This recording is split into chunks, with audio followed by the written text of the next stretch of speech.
आपको इस प्रकार के वीडियो चाहिए तो डिस्क्रिप्शन में प्लेलिस्ट दी है, वहाँ से आप देख सकते हो। चैनल पर नए हैं तो चैनल को सब्सक्राइब करना, लाइक करना। इस वीडियो में हम प्रश्न नंबर 4 और प्रश्न नंबर 5 का सॉल्यूशन देखेंगे।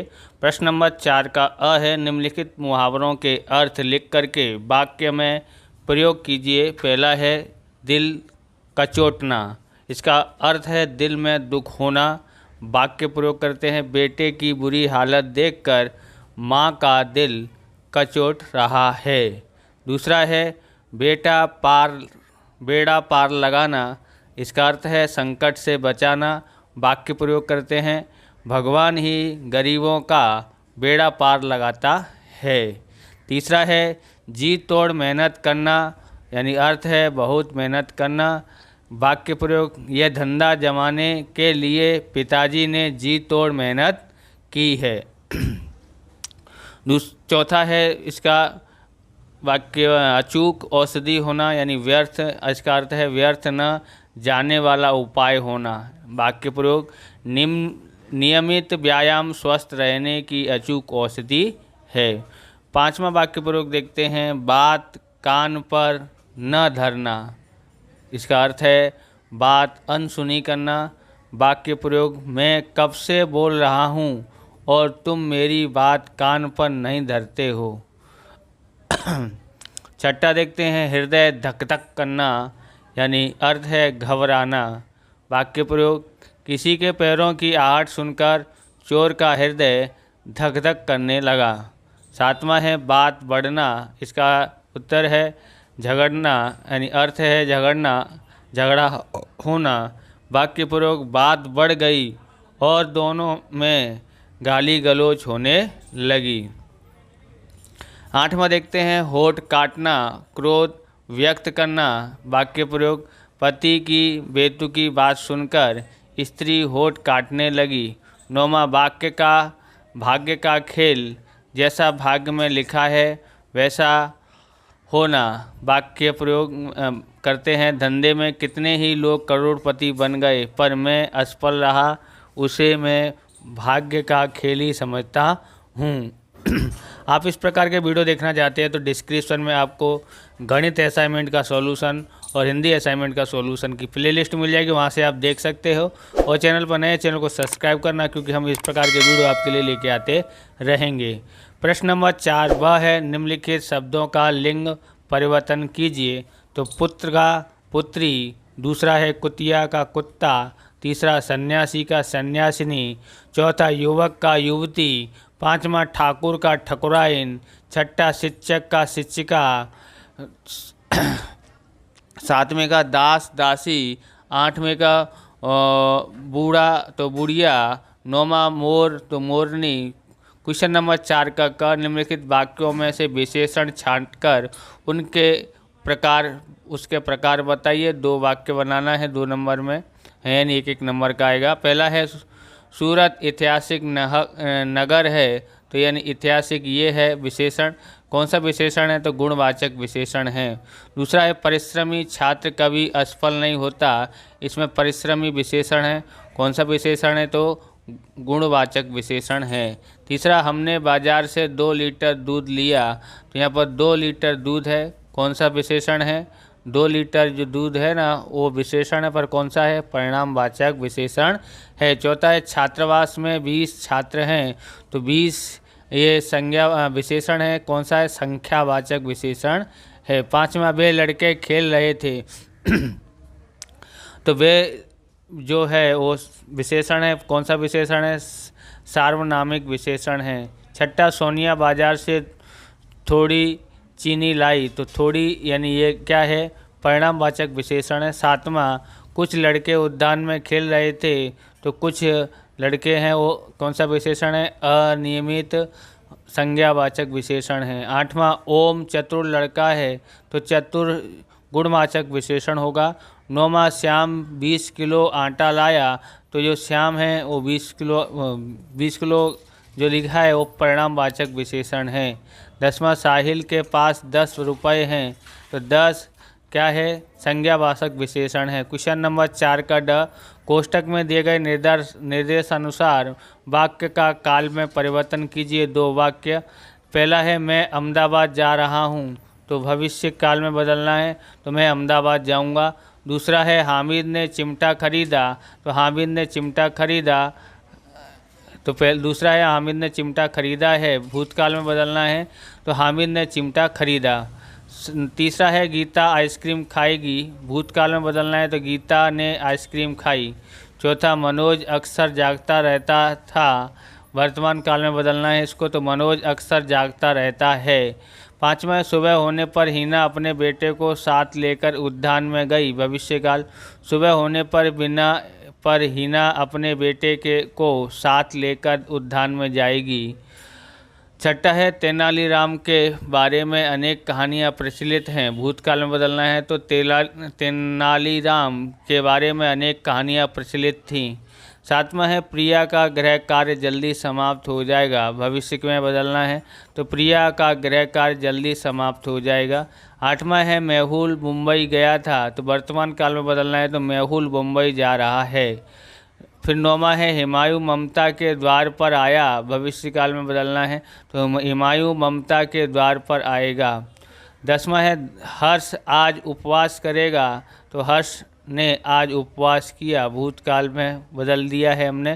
क्वेश्चन नंबर 4 का ई, निम्नलिखित शब्दों के समानार्थी शब्द लिखिए। पहला है ठंडा, तो इसका अर्थ होगा शीतल। दूसरा है खुश, तो प्रसन्न। तीसरा है नाहार, तो शेर। चौथा है अचंभा, तो आश्चर्य। पांचवा है वृत्तांत, तो वर्णन। छठा है जंगल, तो इसका आएगा वन। सातवां ढीठ, तो जिद्दी। आठवां ओट, तो अवरोध।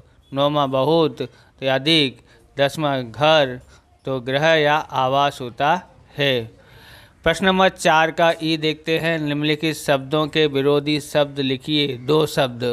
पहला है नहीं, तो पुरानी। दूसरा है घृणा, स्नेह। तीसरा है प्रकाश, तो अंधकार। चौथा है उष्ण, तो शीतल। पांचवा है खिन्न, तो प्रसन्न। छठा है अमीर, तो गरीब। सातवां है आश्रित, अनाश्रित। आठवां है अवनति, उन्नति। नौवां है भीतर बाहर। प्रश्न नंबर 4 का ऊ देखते हैं। निम्नलिखित शब्दों का वचन परिवर्तन कीजिए, 2 शब्द। पहला है सड़क, सड़कें। दूसरा है आँख, आँखें। तीसरा है कौआ, कौए। चौथा है महिला, तो महिलाएं। पांचवा है धातु, तो धातुएं। छठा है मूर्ति, तो मूर्तियाँ। सातवां है गमला, तो गमले। आठवां है कहानी, तो कहानियाँ। नौवां कमरा, तो कमरे। बराबर। प्रश्न नंबर 5 का अ देखते हैं। तो प्रश्न नंबर 5 का अ है, निम्नलिखित परिच्छेद के नीचे दिए गए प्रश्नों के पैराग्राफ उत्तर में दीजिए। तो पैराग्राफ आपको असाइनमेंट में से मिल जाएगा, हमने यहाँ पर उत्तर लिखे हैं। पहला प्रश्न है चरित्र का क्या महत्व है, तो पैराग्राफ नंबर 1 का है ये। तो चरित्र का क्या महत्व है। उत्तर मानव के व्यक्तित्व का निर्माण करने वाले तत्वों में चरित्र का सबसे अधिक महत्व है। दूसरा है चरित्र का मानव जीवन पर क्या प्रभाव पड़ता है। उत्तर चरित्र की शक्ति ही आत्मविश्वास, आत्मनिर्भरता उत्पन्न करती है। तीसरा है चरित्र किसे कहते हैं। उत्तर चरित्र अर्थात मनुष्य के क्रियाकलाप और आचरण के समूह का नाम है। चौथा चक्रवर्ती सम्राट क्यों अस्तित्वहीन हो गए। उत्तर है चक्रवर्ती सम्राट धन, पद, वस्तु और विद्या के स्वामी थे, परंतु वे चरित्र के अभाव में अस्तित्व विहीन हो गए। पाँचवा इस परिच्छेद को उचित शीर्षक दीजिए। तो इस परिच्छेद का उचित शीर्षक है चरित्र। पैराग्राफ 2 का देखते हैं। तो पहला प्रश्न है एक अच्छा जंगल क्या कहलाता है। उत्तर एक अच्छा जंगल जैविक भंडार घर कहलाता है। दूसरा है जंगल को ज़्यादा छाटने या ख़त्म करने से क्या नुकसान होता है। उत्तर जंगल को ज़्यादा छाटने या ख़त्म करने से अत्यंत उपयोगी और ज़रूरत के समय काम आने वाली बहुमूल्य वस्तुएं नष्ट हो जाती है। तीसरा है अच्छा जंगल क्या उगाता है। उत्तर अच्छा जंगल हजारों प्रजातियों के पौधों को उगा कर रखता है। क्या है उत्तर? अच्छा जंगल हजारों प्रजातियों के पौधे को उगा कर रखता है। चौथा है बाद में क्या बहुमूल्य हो जाता है? उत्तर हजारों प्रजातियों के पौधों को उगा कर रखना बाद में बहुमूल्य हो जाता है। पांचवा देखते हैं, इस परिच्छेद का उचित शीर्षक दीजिए। तो उचित शीर्षक है जंगल की सुरक्षा हमारा कर्तव्य। तीसरा पैराग्राफ का देखते हैं, समय को संसार की सबसे अमूल्य वस्तु क्यों कहा गया है? उत्तर है इस संसार में कभी सभी चीज़ों को घटाया बढ़ाया जा सकता है पर समय को नहीं, इसलिए समय को संसार की सबसे अमूल्य वस्तु कहा है। दूसरा है समय का सबसे बड़ा शत्रु कौन है? उत्तर आलस ही समय का सबसे बड़ा शत्रु है। तीसरा है संगति का व्यक्ति पर ससंगति का व्यक्ति पर क्या प्रभाव पड़ता है?